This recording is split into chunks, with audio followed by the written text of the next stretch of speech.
반갑습니다. 송영주입니다. 오늘은 지금 핫 이슈가 되고 있는 한일 군사정보보호협정에 대해서 알아보려고 합니다. 아베 정부가 한국 정부에 대한 경제전쟁을 선포했는데요.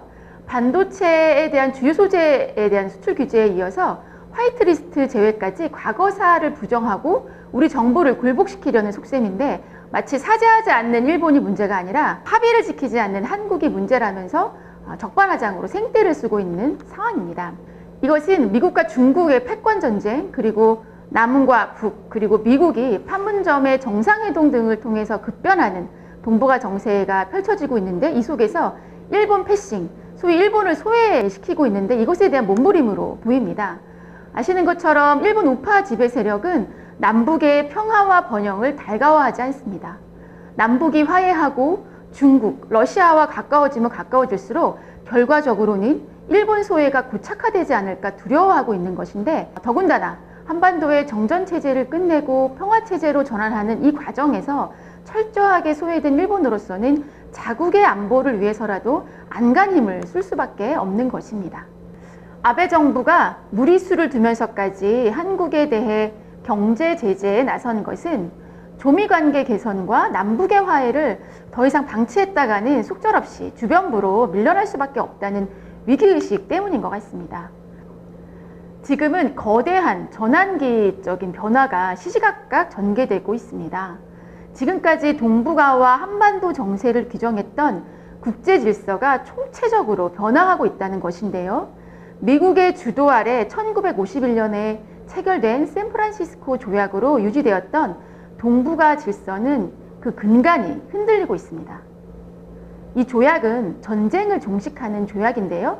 최대 전쟁의 피해국이었던 한국은 이 조약에서 배제가 되었습니다.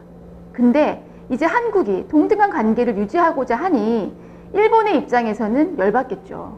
이제는 예전의 한일 관계를 뛰어넘어 동북아 질서에 새로운 판을 짜야 하는 시대가 온 것입니다. 그리고 1953년 정전협정으로 지속되었던 정전체제는 북의 핵무장 완성으로 무력화되고 있습니다. 이제 한반도의 남북관계는 평화와 번영의 기로에 서 있습니다. 그리고 또 하나 이야기하겠습니다. 1965년 한일협정으로 성립된 1965년 체제는 아베 정부가 도발하듯이 경제전쟁을 시작하면서 시효가 이미 끝나가고 있습니다. 이렇듯 한미일 동맹은 파열음을 내면서 삐걱대고 있는 것입니다. 오는 8월 24일인 한일 군사정보보호협정, 일명 지소미아라고 하는 협정의 파기 여부를 통보하는 시한입니다. 지소미아는 애초 한미일 삼각의 군사동맹으로 중국을 견제하겠다고 하는 미국의 전략적 의도에 따라 미국의 강요로 체결된 협정입니다.